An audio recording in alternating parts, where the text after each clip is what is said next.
Good morning, students. So now we'll continue with the as we all are already doing the operation of synchronous motor, right? So braking is also one of the modes, right? So today we'll see braking of synchronous motor, right? So braking, we all know it is deceleration. Okay, so this you can see, this we had dealt with the figure.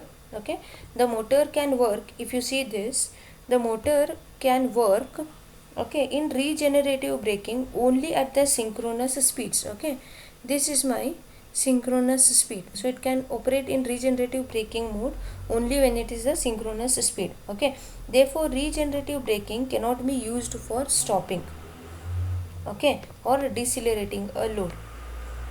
Dynamic braking is obtained, okay, by disconnecting stator from the source and connecting it to a three-phase resistor. Okay, so as I said, it can in regenerative, see we have done with different types of braking. So regenerative braking, if we talk, right, it is only at the synchronous speed, so I cannot use it. However, dynamic braking I can go. Okay, so when I say dynamic braking, okay, it's obtained by disconnecting the stator from the source and connecting it to the three-phase resistor. Okay, so this is the per phase equivalent circuit for a per unit speed K. Okay, so machine works as a synchronous generator and dissipates the generated energy in the braking resistor. Okay, what I have connected here. Okay, this is my resistor.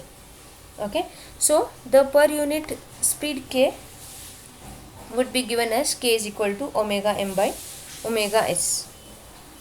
Okay, see, when I am talking about braking, I need to find the torque.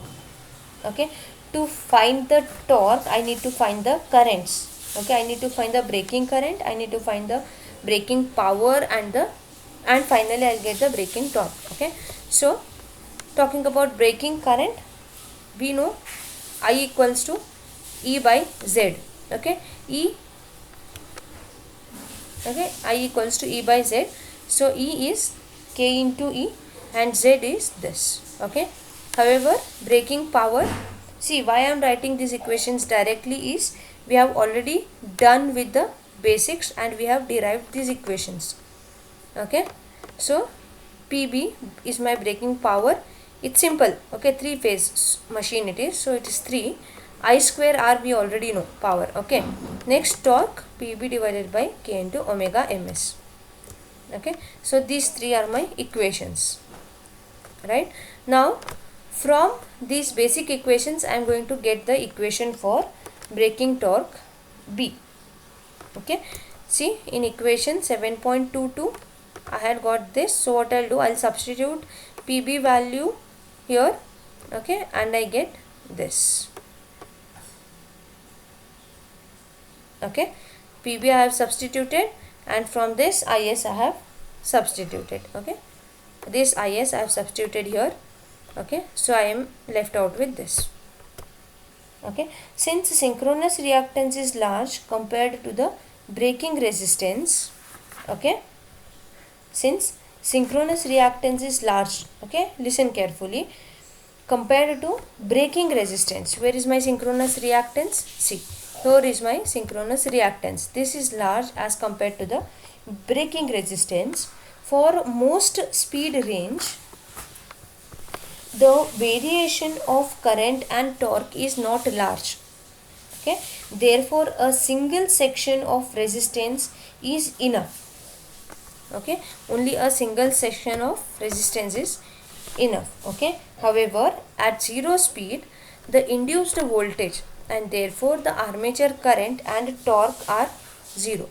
Okay, as the torque is available in the whole speed range and it is 0 at zero speed, dynamic braking is suitable for stopping the motor. Okay, so I said, right, so we started with regenerative braking. We came to know why regenerative braking is not suitable, right? Then we proved that dynamic braking is suitable. Okay, but theoretically plugging can also be employed. Okay, it is one of the methods of braking. plugging. Okay, that can also be employed. However, it is not used in practice. Okay. Okay, however, it is not used in the practice, right? So why? Because plugging torque is produced by the damper winding.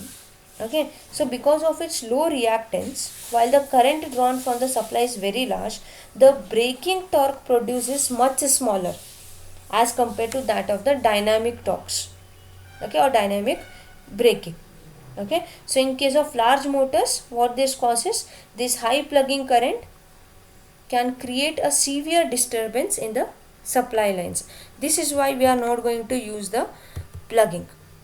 Okay, so this is all about braking. So when we talk about braking of an induction motor, braking of a synchronous motor, we talk about the dynamic braking, and we are not going to go for any other method of braking. Okay, I hope this was clear. Thank you.